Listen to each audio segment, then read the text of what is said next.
तर हॅलो मैत्रिणींनो, तर आपण बनवणार आहे आज माशाची भाजी.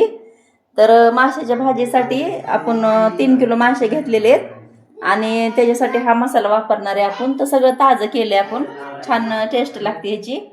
तर ह्याच्यात सगळे खडे मसाले टाकून कांदा हे करून भाजून घेतलेला आहे आणि ह्या मिरच्या ह्या पण भाजून घेतलेल्या आहेत, थोडासा तेजपत्ता पण घातला आहे. आणि हे जे करणार आहे आपण पेस्ट लसूण अद्रक हे, तर एवढं घेतलेलं आहे मी 3 किलोला. आणि एक कोथिंबीरीची छोटीशी पेंडी होती ती घेतलेली कट करून. तर बघूया पुढची प्रोसेस. तर चला कर.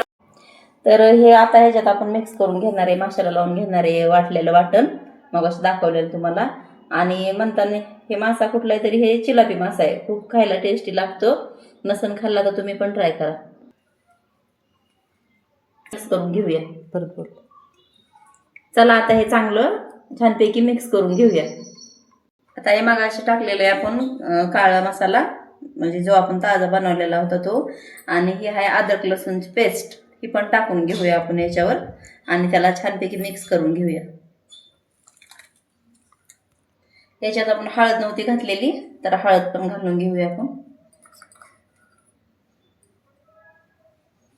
आणि थोडासा गरम मसाला टाकूया. लय नाही गरज गरम मसाल्याची, पण टाकते मी थोडासा. 2 लिंबांचा रस टाकणार आहे आपण त्याच्यावर. 2 लिंब कापून घेतले होते आपण आधीच. तर हे छानपैकी हे पण पिळून घेऊया, नंतर आपण मिक्स करूया. आणि लिंबू पिळून घेतलेला आहे आपण याच्यावर, 2 लिंब टाकले त्याच्यात आपण. आणि हे छान मिक्स करून घेऊया आणि ह्याला 10 मिनटं असंच लावून ठेवूया. आणि नंतर पुढची प्रोसेस पण दाखवतेच मी तुम्हाला, तर व्हिडिओ कंटिन्यू करा.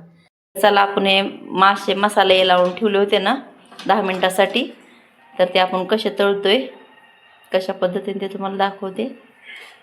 आणि हे आहे बेसन पीठ आणि थोडासा रवा घेतलेला आहे आणि ते मिक्स केलं आहे छान.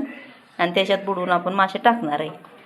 तर हे असे बुडवणार आहे आपण मासे ह्याच्यात, आणि हे असं लावून ह्याच्यात असं सोडणार आहे.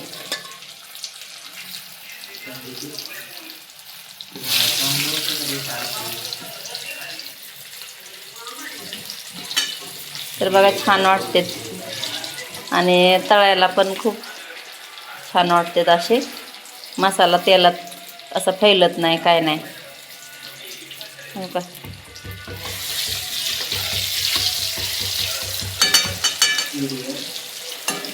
तर बघा तर मित्रांनो, घेतलेलं आपण माशाच्या भाजीला फोडणी देऊन म्हणजे काय केले, फक्त तेल घातलेलं त्याच्यात. आणि तेलात ते आपण मासे आधीच फ्राय करून ठेवलेले सगळं वाटण करून ना, ते फक्त तेलात सोडलेले, बाकीच काय केलं नाही. आणि आता टाकूया आपण फिश कढी मसाला वरतून. तर हा आहे तो फिश कढी मसाला, तरी वरून घालून घेऊया आपण. तुम्हाला जेवढा घालायचा तेवढा घाला, मी अर्ध पॅकेट घातलेले छोटं. तर ह्या माशाच्या भाजी संग खायला बनवल्यात आपण ज्वारीच्या भाकरी.